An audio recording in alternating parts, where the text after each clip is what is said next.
Hello and happy Wednesday. I'm so glad you're here.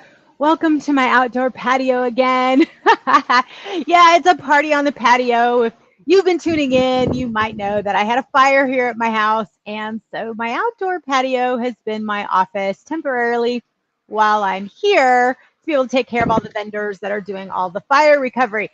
But today I had to make sure we went live because I've got a really great episode for you. It's the secret brain power hack that no one's really talking about and definitely not using and leveraging. And so if you're looking for a professional easy button, if you'd like to know what this brain power hack is, I really encourage you to stay tuned because this episode is for you. So welcome to another episode of Network Know-How, where we share a tip or trick of something we do inside our down and dirty networking online community so you can network more stress-free like we do. I see a couple people watching live, so I appreciate you for joining us. Thank you for being here. And if you're watching on replay, thank you for that as well. Now get up into chat and let me know where you're watching from. Say hello. This is meant to be a conversation. So have a conversation with me and let me know what you're doing, what your thoughts are, and make sure that we're just having a good conversation. All right, I'm going to share this over to the Down and Dirty Networking page. Dun, dun, dun. Make sure that's all done. Done. And post. All right. So it's all shared. All right, so all the logistics are done. So let's get back to it. Get up in chat. Let me know where you're watching from. And hey, get into this conversation. So let's get back to that brain power hack, right? So what's this secret brain power hack that no one's really talking about? It's really quite simple. When we're focused on traditional networking, which is all about engaging in leads, job offers, exchanging contacts and information, that is more of a transactional nature of networking. And what we do here in Down and Dirty Networking is something we call relational networking. And relational networking is learning from and about someone by having a meaningful conversation to build lasting and authentic relationships. And one of the key foundations of relational networking is there's no 30-second commercials. There's no pitch slapping allowed. None of that is allowed. But what is to be able to tap into the collective brain power of the community. Now, you can do this outside of the Down and Dirty Networking community because you have a community that you're building or you might want to build. And this is what we call your professional network. Your network are the people that you know, the trusted people that you know you can go to for advice, not the people that you want to have them buy your stuff or be clients. This is the brain power hack that most people are not talking about. So here's an example. So I actually did an AI summit. So I am a marketing consultant, and though yes, I am the founder and CEO of Down and Dirty Networking. And if we haven't met, let's connect. I'm Laura Orlando, the Stress Commando. Shame on me for not introducing myself. But anyway, I wear a couple of different hats, and one of the other companies I have is that I am a marketing consultant. And I was speaking at an AI conference last week. And there was really great networking in chat happening. And by networking, I mean relational networking, where we're cheering on the speaker, we're co-elevating each other in chat, we're really collaborating in thought and in discussion. And in so doing, we truly connect, which are the three tenets of Down and Dirty Networking: co-elevate, collaborate, and connect. And when I was speaking, I did a bonus session, and a couple other speakers that were part of that summit were also in attendance. We all connected with each other on LinkedIn. We celebrated each other for being a part of this particular summit. And then someone saw me post an update. Now, I mentioned that I've had a fire here at my house, and someone saw that I posted an update about what's going on, and I did it in the form of a reel, but it kind of looked like a carousel image. And so one of the people that I connected with in the event that attended my session and was also a speaker reached out to me on LinkedIn. And was like, oh my gosh, I can't believe this happened. Said some things about the fire, was very kind, but then asked me how I created the carousel, what app I had used. And so I shared with them what I had used, and turns out they already had the app and they were using it. We were exchanging ideas. I go, yeah, then you should be able to do it. And I said, by the way, this wasn't a carousel template. This is a short form reel template, and I find that this actually works better. Now, I share this exchange with you because, one, We developed a connection by the way that we interacted at the event that we were at. We had already built trust. We'd already been pouring into each other. So she felt confident to be able to ask me, hey, how did you do that? What did you use? And I had already set the stage that they could ask me and I'd be happy to share. And so now I just gave her an easy button to be able to reproduce something similar for her business or for her personally. There was zero transaction of dollar cents leads. None of that happened. But we did exchange ideas. And I did share some brain power with her because she asked. This is the hack that most people are neglecting. The collective brain power is the richest resource that we just don't tap into. And this is what I'm calling that brain power hack. And you have access to it as well because you've got people that you get to see.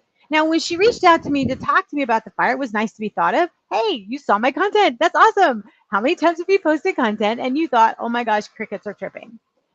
She gave me social media love. Like my work was recognized. That's fantastic. So she made me feel good. And then she asked for, hey, by the way, how did you do that? You get to do the same thing. When you're feeling stuck, don't feel like you're stuck. You can reach out to people and say, oh my gosh, like there's someone I always think of that's always moving forward. They're always getting things done. And I know I can get to them and say, oh my gosh, I'm feeling stuck. How are you able to move forward?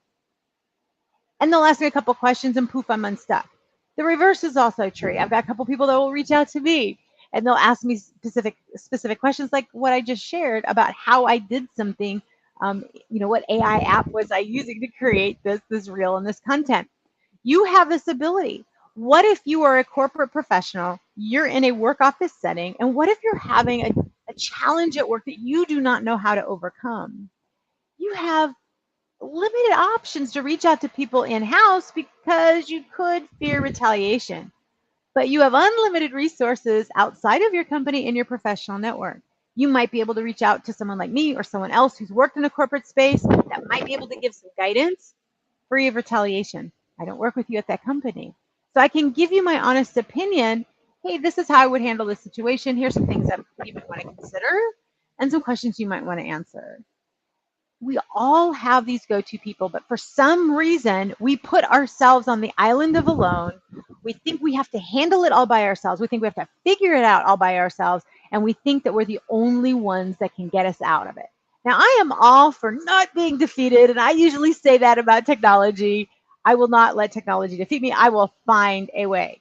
I will always find a way, regardless of what I need to do. Look, I'm coming to you live from my patio. I will find a way even when fire has damaged the house. That's good. And it's okay to ask for help. And in fact, I would encourage you to do it. So I would encourage you as you go through your week, when you have a struggle, when you're feeling down, who's somebody you can reach out to make this easier for you? Whose brain power can you ask for assistance and say, listen, how do you do this? This is going to be your professional easy button and your instant life raft off that island of alone when you're feeling stuck, overwhelmed, or you just have a problem, or maybe you just saw something cool and you're like, oh my gosh, how did they do that? I'd love to duplicate that. It is your easy button. So make sure that you're pressing it. I hope this is helpful. Thank you so much for watching live. Get up and chat. Let me know if this is helpful. What's your brain power hack? I don't think people are talking a lot about this. I think people say get mentors, they say get mentees, and I am all for all of that, all of that. But what if it's a simple question? Hey, Laura, I know that you have changed careers a couple times. How did you master the pivot? How did you transition out of corporate America into entrepreneur land? How did you decide to start down and dirty networking? How did you convert all of your years of networking training into a community experience? See, these are all things that I could answer like really easy, very simply for you. You have access to that by simply asking the question. Laura, I know you're a marketer. I have a quick question for you. Now, in all fairness, for those that are coaches or consultants out there, I will give you the answer for free to a point. We're all worse than we all get paid. If you're a corporate employee, you're getting paid. You're getting paid. But I always have information that I can give away for free before I start having to charge you. Most people do. And what I love about some of my friends, especially those that are coaching friends, like, hey, I've got a question for you. If you can answer it for free, great. If not, let me know how much you would charge to answer. I adore this question, and I love using this for people that I know to show that I respect their time. I am not simply asking for free advice. I really want an answer and a solution, and I'm committed to doing whatever is necessary to do it. And when I ask and someone says, well, normally I charge for that, I'm like, oh my gosh, I'm so sorry. I didn't expect you to work for free. But where can you guide me, and how much would it charge? How much would you charge me to get the answer to this? There's nothing wrong with investing in a solution. It's still a way to be faster to that easy button. But most of the time, the answers that people will give you to the questions that you're asking for, they're going to be for free. It's not typically something that would be something that would be paid, especially when you're asking someone's experience or their journey or their story. So I hope that this is helpful. Like I said, I see a couple of you watching. What are your thoughts about this? What are your thoughts about this? Let me know what you think. Here in Down and Dirty Networking, we're really lucky. We're kind of spoiled because we have everybody all in a curated space and we have access to this collective brain power. And these are the conversations that we have at our fingertips. But what I realized with the messages that I've been getting since I did that event last week is a lot of people may not have access to that or know that they can have access to that. It's like, hey, did you know you could ask questions like that other speaker did? I'm so glad she did. It was awesome. I'm grateful I was able to help her at that level. And most people will be grateful to help you as well because it feels good to give. So if you've got a question, especially if it's something that I can help you with, by all means, you know how to reach me on LinkedIn. That would be the best way to reach me, or private message me on Facebook, but LinkedIn's the best way. Or you can message me on YouTube. If you are watching this on the Down and Dirty Networking Facebook, LinkedIn, or YouTube channel, you can message there and you will get to me. The team will make sure that I get access to that message. So you have all ways to get a hold of me personally to where we can actually tap into the brain power, make sure that it's easier for you, and get you off that island of alone. All right, thanks so much for watching. If you'd like some more tips, stay tuned. We've got an article dropping tomorrow on the Down and Dirty Networking LinkedIn and Facebook page, so stay tuned for that. And make sure to check out our YouTube channel. We've got curated playlists to help you network more effectively and stress-free like we do, regardless of whether you're focused 100% on relational networking like we are in our community, because that's what we call it, relational networking, or what if you are a traditional networker, but you really don't want to be salesy? We have videos there to show you how to adopt a relational networking mindset and how it applies in the traditional networking space so that you can actually enjoy connecting with people on a deeper level. So make sure to tune in to the YouTube channel for Down and Dirty Networking, and you'll be able to see all of those curated playlists. And as always, stay tuned every Wednesday afternoon because I go live sometime between 3:30 and 5:30 p.m. Central Standard Time. Maybe next week, also back here from the porch. We don't know what from the patio. We'll see. We might be having a party on the patio again, but we'll see where I'm at. But I will go live sometime between 3:30 and 5:30 p.m. Central for another episode of Networking Know-How, where we can have a conversation and I can share a tip to help you network more stress-free like we do. All right, until I see you next week, happy networking.